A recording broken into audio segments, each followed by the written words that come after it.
आज हम बात करेंगे न्यूजीलैंड की ग्रीन लिस्ट के बारे में। आखिर ये ग्रीन लिस्ट है क्या, और अगर आपका कोर्स ग्रीन लिस्ट में है तो इसके क्या बेनिफिट्स हैं और इसके क्या बेनिफिट्स नहीं हैं। सबसे पहले ग्रीन लिस्ट क्या है।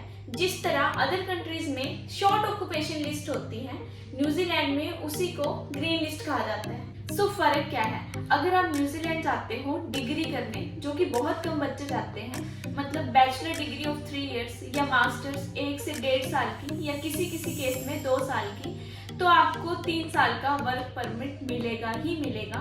बट डिग्री आप किसी भी फील्ड में करो, वो फील्ड ग्रीन लिस्ट में हो या ना हो, उससे कोई फर्क नहीं पड़ता, आपको 3 साल का वर्क परमिट मिलेगा ही मिलेगा। मोस्टली स्टूडेंट्स जाते हैं डिप्लोमा के अंदर। अगर आप डिप्लोमा में ग्रीन लिस्ट का बहुत बड़ा रोल है। अगर आप डिप्लोमा करने जा रहे हैं तो आपका जो प्रोफेशन है वो ग्रीन लिस्ट में होना चाहिए। अगर आपका प्रोफेशन ग्रीन लिस्ट में नहीं है तो आपको कोई वर्क परमिट नहीं मिलेगा। अगर आपका प्रोफेशन ग्रीन लिस्ट में है तो आपको पोस्ट स्टडी वर्क वीज़ा मिलेगा।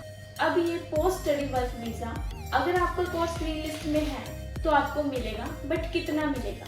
तो ये आपको मिलेगा जितना लंबा आप कोर्स लोगे। अब अगर आप ग्रेजुएशन के बाद डिप्लोमा में जा रहे हैं तो आपका कोर्स 1 साल का होगा, तो आपको 1 साल का वर्क परमिट मिलेगा। अगर आप +2 के बाद जा रहे हैं, वो आपका 1 साल का कोर्स होगा या 2 साल का भी आप ले सकते हैं। अगर आप 1 साल का कोर्स में जाओगे तो आपको 1 साल का वर्क परमिट मिलेगा। अगर आप 2 साल के कोर्स में जाओगे तो आपको 2 साल का वर्क परमिट मिलेगा। सो आपको प्रोफेशन ग्रीन लिस्ट में होना चाहिए। अब ये ग्रीन लिस्ट कहाँ मिलेगी? सो गूगल पर जाएं, सर्च करो New Zealand green list, you will get a list out there. अपना प्रोफेशन चेक करो, आपको प्रोफेशन पता चलेंगे कौन कौन से प्रोफेशन हैं, कौन कौन से कोर्सेज में आप जा सकते हो। वैसे तो बहुत सारी फील्ड्स हैं, बट जिसमें ज़्यादातर बच्चे जाते हैं उसमें हम उसके बारे में हम बात करते हैं। सबसे पहले agriculture, hospitality management, IT courses. अब न्यूजीलैंड के अंदर ऐसा नहीं है, अगर आप नॉन मेडिकल के स्टूडेंट हो तभी आप IT का कोर्स ले सकते हो। अगर आप कॉमर्स के स्टूडेंट्स हो तब भी आप IT कोर्स ले सकते हो। ऑल द इंजीनियरिंग फील्ड, चाहे वो सिविल इंजीनियरिंग हो, मैकेनिकल इंजीनियरिंग हो, इलेक्ट्रिकल इंजीनियरिंग हो, other engineering, everything is included. Medical के बहुत सारे कोर्सेज हैं। क्या इंक्लूडेड नहीं है? मैनेजमेंट, बिजनेस के कोर्सेज। बिजनेस डिप्लोमा में अगर आप जाओगे तो आपको वर्क परमिट नहीं मिलेगा।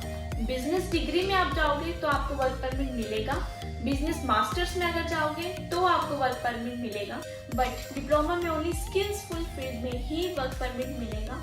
फील्ड आप ग्रीन लिस्ट में जाके चेक कर सकते हैं, या असिस्टेंस कंफ्यूजन के लिए हमारे पास आइए, हमारे ऑफिस में विजिट करिए। हम आपको प्रॉपर लिस्ट चेक करवाएंगे, कौन कौन से कोर्सेज हैं, हम आपको सारी लिस्ट चेक करवाएंगे।